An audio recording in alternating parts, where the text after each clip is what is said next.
Здравейте, фенове на Егена! Остават бройни дни до новия сезон и с този епизод ще ви показваме 25 участички от тази година. Всъщност, това е само спекулация и ние въобще не знаем дали е така. Но за всеки случай, следвайте ги, лайквайте им снимките, обаче моля ви се да им пращате никакъв хейт. Enjoy! Да видим момичетата. Окей, сега вече видяхме някакви клипове, официално ги показват от BTV. Добре, нали? значи можем и ние да ги видим. Ние може да ги видим и също има една статия, сега ще излъга коя, където показват 10 момичета с Instagram профили. Аз мисля, защото аз винаги гледам да съм честна, нали? Да! И че трябва да показваме и другите. Защото просто сега тези 10 ще избухнат, а другите 15 може не е да много не са мило. актуални. Не е много честно. И сега ще показваме другите 15, просто да е умерено и че всички сега могат да набират еднакво последователи, да стават известни, да правят пари като инфлуенсъри. Чакай да влизам в мой... Хубави неща ли трябва да казвам? Не, бъди себе си. Добре. Whatever this means. О, ти ми показваш инстаграми на жени. Да, виж, че има почти 50 000. Тая жена вече има 50к. И тя явно прави нещо с пари, що ме крипто... О, имаш ли крипто в описанието си в Инстаграм, значи пари не изкарваш. Да, нали? даваш курсове. Да. Тя изглежда, според мен... Имам един приятел, дето би я харесал. Това е нашата крипто Queen. Явно, ако тя прави бизнес, евентуално, ако тя се снима много с пари, може... Кой качва такава снимка в Инстаграм? Кой? С кученцето. Мен ми е интересно името. Бри Лабланко. Бри Лабланко. Дали това е такова артист нейм? Да може би е... Сигурно в книжа се я кръстили Бри Лабланко. Иначе на мен понякога ми се карат, когато коментирам, че някой има най-вероятно... Корекции? Да. Има корекции. Има корекции. То много хора имат корекции. Да. Не мога да кажа, че ми харесвам, не харесвам изкуствени носове, не харесвам твърде големи устни. Това е лично мнение. Аз мисля, че ако е финно направено, това В харесвам. смисъл, ако имаш корекция някаква, то нека по-добре не си личи. Не е казано, че трябва устата ти да се едно са те ожилили 10 пчели. Да. Мисля, а защо си крие всички лайкове? Просто се чуда, не знам. Аз също вече се крия моите, това трябва да кажа. Защо? Може би има истина в твоята теория. То задължително е така. Защо да си криеш лайковете, ако са много? Сега, тази е точно това, което говорим, че е по-различна от това, което по принцип винаги се показва по телевизия. Ето това примерно е различно. Да, ама е яко различно. Интересно е. Да. Не знам какъв е вкуса на Ергена. Той може да хареса повече такива, които са по-естествени и естествено физически. Освен това, че да, и тя не изглежда пипана в лицето. За мен ще да ми дразне само да я канат, защото не е най-слабата. Това ще е тъпо заради квотата. Сещаш ли се? Да. Но ако тя е готина и има personality, тогава, в смисъл не трябва по принцип да те канат, защото или си, да кажем, не си стандартната българка. Както и да звучи, не искам да разбирате ме какво имам предвид в това. Ако канат мулатка, да не я канат, защото е мулатка за квотата, а просто защото е интересна и се надявам, че това момиче, аз наблягам на нея, да е готина и интересна. Мен ми изглежда и симпатична. Така че, да, това момиче също ще участва. Ти какво мислиш? Интересно е сега, не знам дали ще спечели сърцето на Ергена, но изглежда се едно може да направи шоу. Защото ако всичките изглеждаха по един и същи начин с еднакви носове и еднакви джуки, нямаше да... Мисля, че нямаше да е толкова интересно. Аз, честно казано, предпочитам в цялото това нещо да има физиономия, не просто операции, грим и фейсап. Сега ти показвам тази. Виж, тази има много малко. Ама тя е юристка, тя няма внимание, няма време да се тук в Инстаграм да се занимава. И виж, тя има червена коса. Но и тя е доста инстаграмабъл.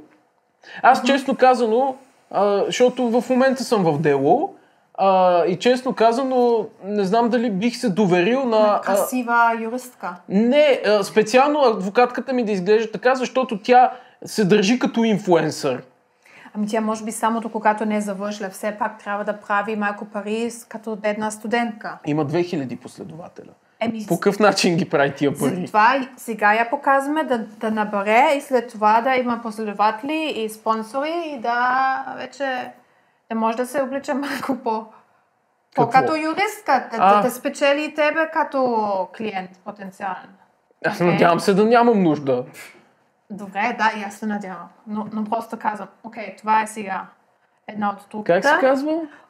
Микаела. Да, и тя има нимфоконцепт. Какво е нимфоконцепт? Нимфоконцепт? Значи тя е нимфоманка, така ли? Това ще я питаш, когато ти дойде на гост. Добре. Според мен тя е някаква дизайнерка, който има много... Нимфоотношения.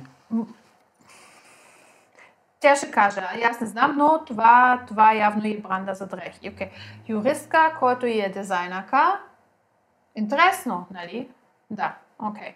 Сега ще покажа една, за който се знаеше, че участва, защото просто е певица. Аз знам, защото не познавам. Галена? Не бе, Джия или Гия. Да. Певица ли? Пише New профил, защото 6000 за певица е малко. Да, малко. Виж... Съкачлива. Наистина не знам какво да коментирам, не може да ми направи впечатление. Окей. Виждал съм поне 1000, аз лично съм минал през поне 1000 такива профил за последния месец. Защо? Защо? Не съм бе, така го казвам. В смисъл, виждал съм много такива профили. По такъв начин, така да изглеждат, така да се снимат. Не мога да кажа, че ми хваща погледа с нещо. Окей, сега имаме следващата. И тя е Creative Director и си има пекарница в Драгалевци. Пекарна? Да. Има собственик на пекарна в Драгалевци. Драгалевци е в София. И тя беше и в Истина да видим June Kitchen, бла. Тя много по-добре си скрие. Чакай, то започва от септември, ноември, октомври, юли. Значи от юли до октомври беше. Я няма. В смисъл от септември до октомври явно. Значи тя може би беше един месец евентуално. И това е тя. В дясно. Дясно. Тази или тази. Тук е сама.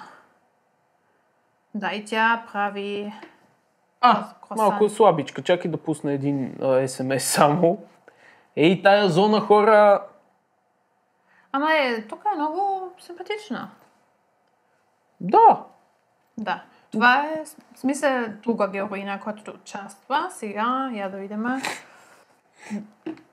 Кой има? Я да видим дали има някой. Чакай, тук ще покажа една моя колежка. Която участва. Да, аз не я познавам, в смисъл, тя все пак колежка, защото още малко моделствам, нали, сега не се скъсвам от моделство, не?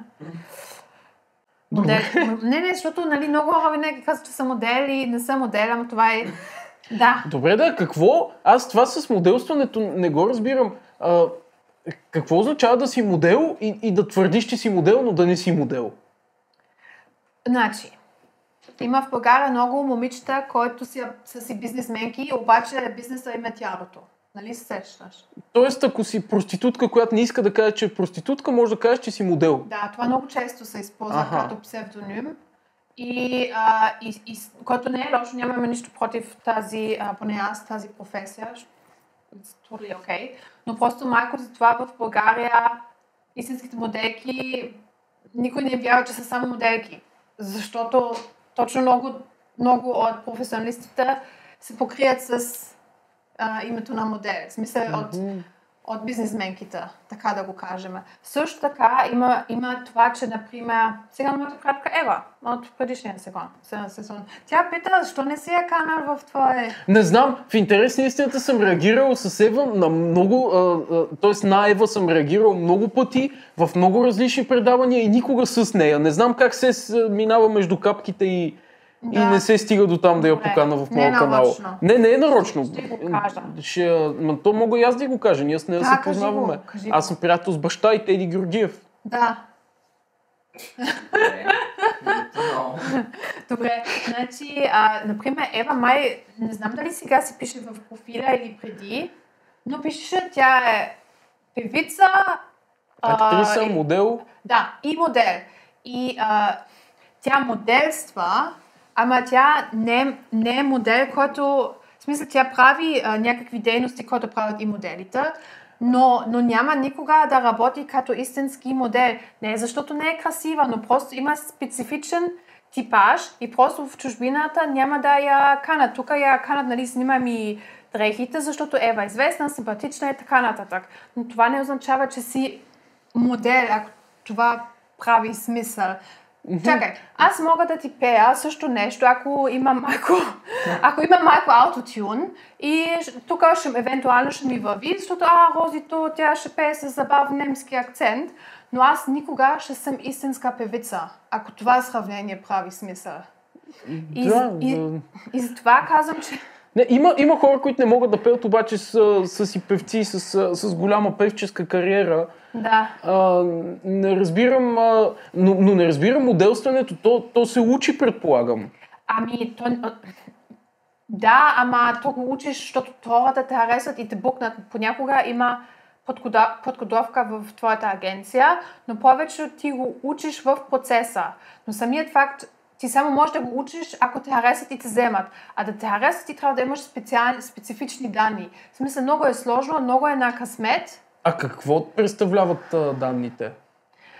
Първо, хората винаги мислят, че ти си трябва да си най-красивата, да си модел. Това въобще не е вярно, както и премиските.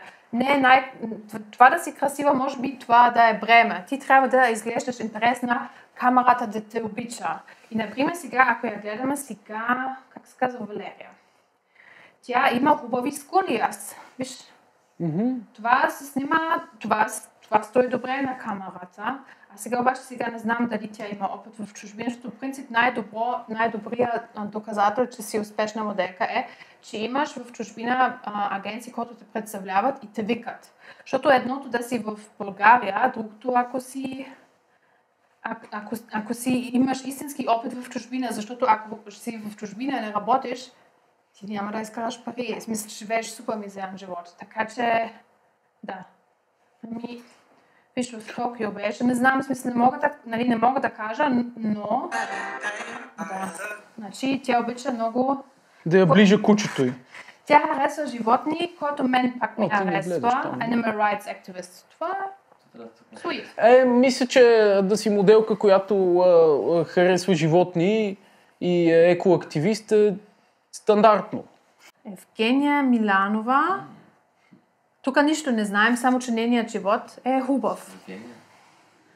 Евгения и Евгений. На баш, че тя ще е победителката, защото Евгения, Виктория, Виктор. Да, това е тя. За нея нищо не може сега да интерпретираме в... Можем, написала Life is beautiful. Тоест тя е оптимист или реалист? Или не може да си напише по-интересно описание. И това е възможно. Значи, това е... Самар? Мария Добре, Мария. Самаро. Да, тук... Те всичките ми изглеждат еднакви, само с различни лица. What? Но всичките се снимат по един и същи начин навсякъде. Еднакви с еднакви лица? Така не мога да ги... Не, еднакви с различни лица. Така не мога да кажа коя е различна.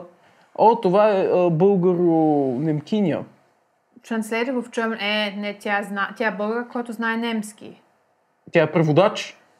Добре, това е професия. Не знам колко се занимава с тази професия. Да, това е тя. Секси. Обаче трябва да ти кажа, че досега тези, които видяхме, ми изглеждат по-скоро еднообразни, отколкото диверсифицирани спрямо предишния ерген. Всичките ми изглеждат еднакви. Тоест ти от предишния ерген не изглеждаха толкова сексуални, колкото тези. Не знам какво да кажа. И тя си има фешнал. Значи тя прилича малко на предишните, защото всички си имаха онлайн магазин и тази явно има. Но и тя си имаше кауза за аутизма. Което е Кауза за аутизма? Ма какви хора канат? Хора, които се ангажират. Чакай сега да влизам при тази. За нея се знае, че тя ще участва, за нея са и писали. И тя е моделка. Ама тази агенция не я познавам, Organic Models, така че... Да, не знам. Значи и тази... Добре, 300 лайка не е лошо. Се дигнат. Да. Как се казва? Айлин? Бобева. Айлин. Тази се казва пак Фокси Рен. Значи Рен Фокс. Или Ирен Чараб... това е... Карабаджак. Това е... безарабската българка. Да. Това е. Сигурно... Тая е хубава. Малко е милфически персонаж. Това е модерно е. Да, модерно е да си милфка, но е хубава. Да, виж какви, тя има точно четите от по Украина, по към Русия. Което не е лошо, но искам да кажа, тя има хубави чети. Та ми харесва. Значи, намерихме една. Безарабска българка и тя си има също някакъв бизнес, който е за бебешки, не знам. Уест Линкс България. Да не си ги рекламира. Да, рекламирал съм ги. Защото е България, тя не е безарабска българка, т.е. явно има корени в България, т.е. не е толкова свързана. Ако е безарабска българка, отдавна имаше някакви корени тук. Да, все пак тя не е арабска българка, тя е безарабска. Така че няма нищо арабско в нея. Да сега разбрахме. Може би тя живее по-дълго време тук. Лея Каплан. Та не е лоша. Виж, писателка, пак рижава. Писател, да. Беше рижа. Може да видим тая. Да. Ста. Елена. Digital Creator. One Woman Media. И тя е продюсер. One Woman Media ми е много феминизирано. Филмарско също. Няма лошо. Няма до сега нямаме такава феминистка. Ама аз до някъде... Или се плашиш? Малко, не че се плашам, а малко не ми харесва феминизма, защото той по принцип в днешно време не работи толкова за равноправието, а по-скоро за надмощието, че аз съм жена, всички мъже ще работят за мене. Може би просто защото много дълго... Е било обратното. Да, мисля, че е някаква... Може би има това по-агресивна, как се казва, акция-реакция, но пак е важно да има феминизъм, защото все пак продължава да някакви чички в парламента да не искат да ни вземат правото да направим аборт, например. Откъде на къде? В смисъл, сещаш ли са? Въобще, че трябва да имаме този разговор. Сега този джендър... Но виж са, те и мъжете имат урязани права в някакви отношения. Да, в бащинство. В България наистина много не е честно за бащите. Да, но то по принцип е винаги има как да си прецакан, който и да си.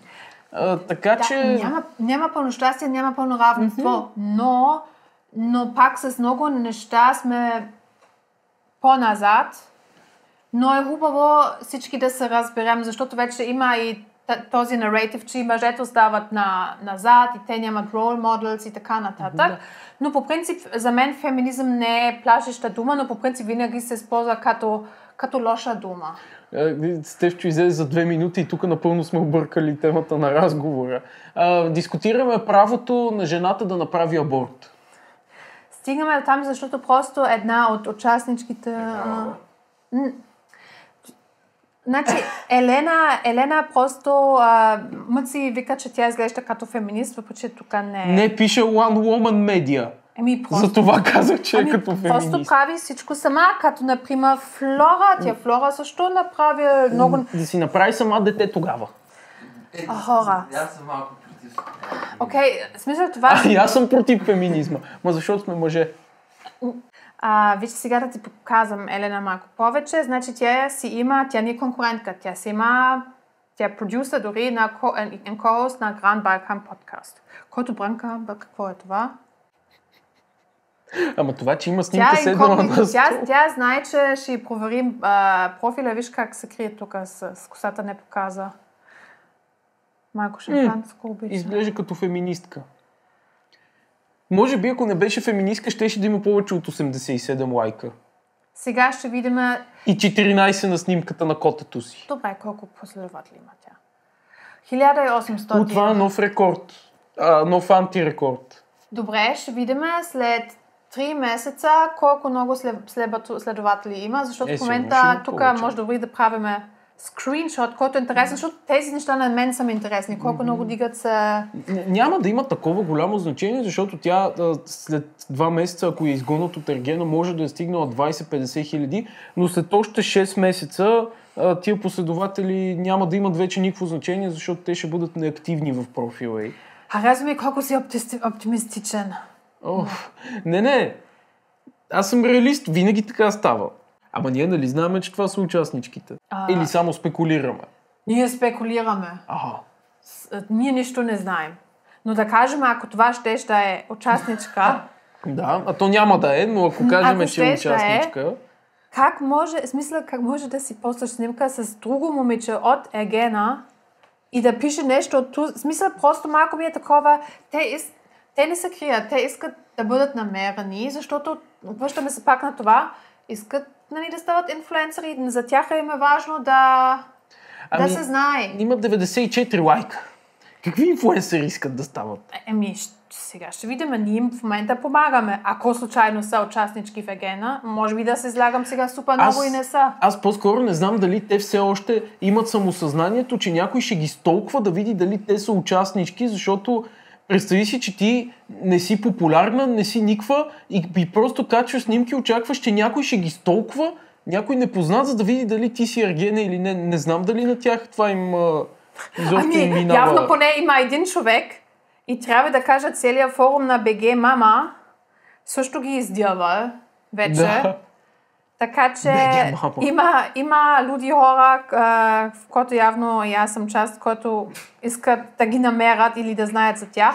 Дори имаше едно момиче, който вече си изтрил снимката, който снимаше розите си. Снимала си розичката. Да, в подрум.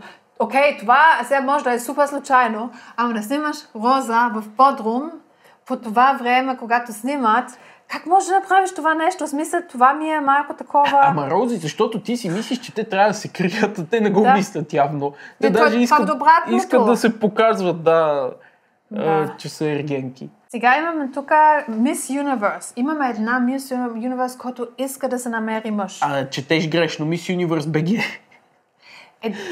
Защото Miss Universe е много мащабно, Miss Universe BG не. Виж каква коса извади. Смятам, че ако си писал Miss Universe в описанието, значи не се приемаш много на сериозно.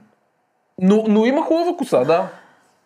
Това е в Америка, значи явно тя отишла с този контест, може би в Америка. Да. Виж, тук е с коронка. То е тя другата, да, вдясно. Да. Окей. Шоуто на Мавриков. По телевизия Евроком майко, тя се изстреляла до небесата. Какво ти е общото впечатление, ако... Не мога да имам такова на този етап, защото аз им видях само снимките, честно казано, ние 10-15 май разгледахме. Имаше няколко, които ме впечатлиха като външен вид.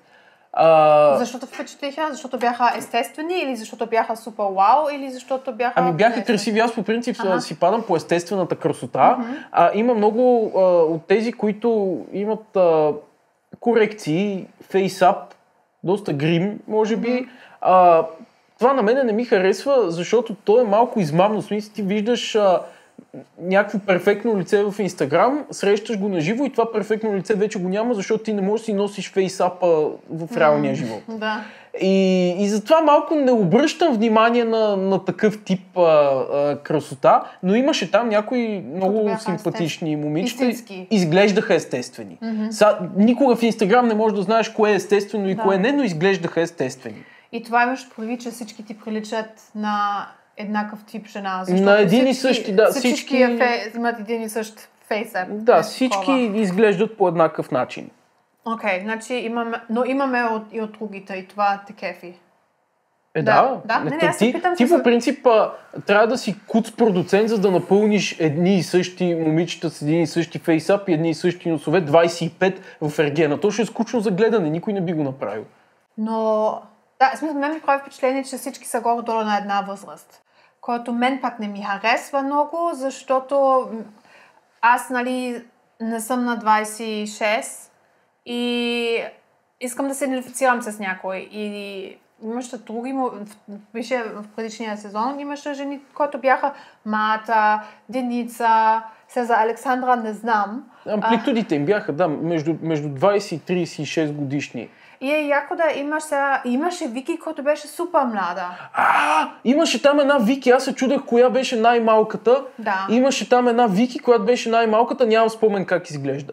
Симпатична изглежда, украинка беше, полуукраинка. Така ли? А тя ли беше на 18? Да, тя много ревеше. Тя ли беше на 18 или нямаше на 18? Тя завърши... Да, нещо такова. Тоест просто да има спектър от различни... За мен възрастта е голям фактор, да си, просто това допринася много и просто ще е за мен готино, това трябва да кажа, че има от всяка възраст, например и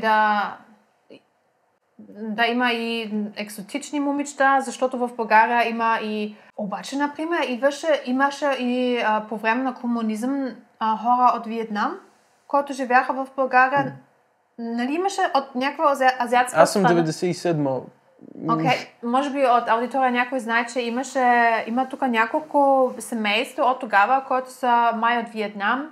И, например, някакво момиче който е българо-виетнамка. Или тя може би ще каже, аз съм българка, но с виетнамски корени. Това ще ми е супер интересно, например. Иначе нямам нищо против, но да, в смисъл мен ме бъгва малко, че са всички на една възраст. Но щом ни обещаха, че ще стане супер интересно, това не би трябвало да е фактор. Да.